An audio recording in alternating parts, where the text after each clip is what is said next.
নমস্কার বন্ধুরা, আজকের রেসিপি হচ্ছে কাঁচা মোরলা মাছের ঝাল। তো আমি এইখানে কাঁচা মোরলা মাছ নিয়েছি। নিয়ে এই মাছগুলো একটা বাটির মধ্যে নিয়ে নেব। বাটির মধ্যে নিয়ে এবার এর মধ্যে একটু কাঁচা লঙ্কা, আদা, রসুন ও বাটা দেব, পেঁয়াজ বাটা দেব। তারপরে এর মধ্যে আমি একটু নুন দেব, একটু কাশ্মীরি লঙ্কার গুঁড়ো, একটু হলুদ, একটু টমেটো পেস্ট করে আমি এর মধ্যে দিয়েছি। তারপরে এর মধ্যে আমি একটু জিরের গুঁড়ো, একটু গোলমরিচের গুঁড়ো, একটু কাশ্মীরি লঙ্কার গুঁড়ো দিয়ে আমি এটা ভালো করে আমি এটা মেখে নেব। তো আমি এখানে ভালো করে এটা মাখবো, যাতে যত ভালো করে মাখবো তত এটা ভালো হবে রান্না করলে। তো আমি এটা অনেকক্ষণ ধরেই মাখবো মাছের মধ্যে, যাতে সব মশলাগুলো আর কি মিশে যায় তার জন্য। তারপরে মশলাগুলো মিশে যাচ্ছে, মিশিয়ে নিচ্ছি ভালো করে মেখে নিয়ে। তারপরে আমি এটা 10 মিনিটের জন্য আমি এটা রেখে দেবো মশলাটা মাখিয়ে। তারপরে 10 মিনিটের মতো আমি রেখে দিয়ে তারপরে আমি প্যানে আমি তেল দেব, একটু সর্ষের তেল দেব। সর্ষের তেল দিয়ে এর মধ্যে আমি জিরে ফোড়ন দেব। জিরে ফোড়ন দিয়ে তারপরে তেলটা গরম হয়ে গেলে আমি একটু জিরে ফোড়ন দেব।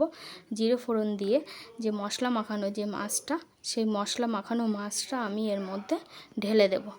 ঢেলে দিয়ে আমি আস্তে আস্তে এটা আমি গ্যাসের ফ্লেমটা আমি একটু আস্তে দিয়েছি,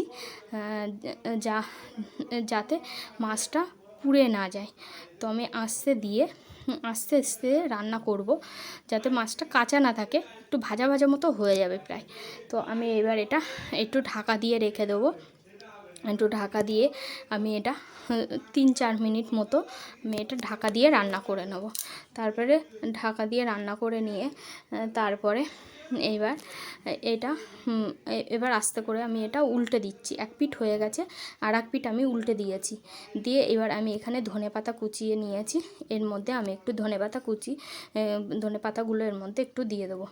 দিয়ে এবার এর মধ্যে একটু গরম মশলার গুঁড়ো দেব, আর একটু গোলমরিচের গুঁড়ো দেবো। দিয়ে এবার আমার কিন্তু রেডি হয়ে গেছে প্রায়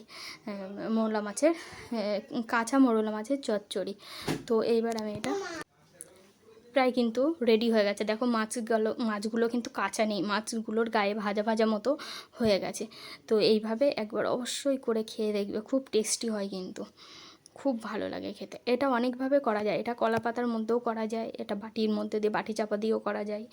তো এটা এইভাবে একবার অবশ্যই খেয়ে দেখবে, খুব ভালো হয়। তো আমার কিন্তু রেডি হয়ে গেছে। আমি এবারে এটা আমি নামিয়ে নেব। তো এইভাবে একবার অবশ্যই বাড়িতে বানিয়ে খেয়ে দেখবে। তো টাটা, বাই বাই বন্ধুরা। আজকের মতো আমার রেসিপি কাঁচা মোরলা মাছের চচ্চড়ি। বাই বাই বন্ধুরা।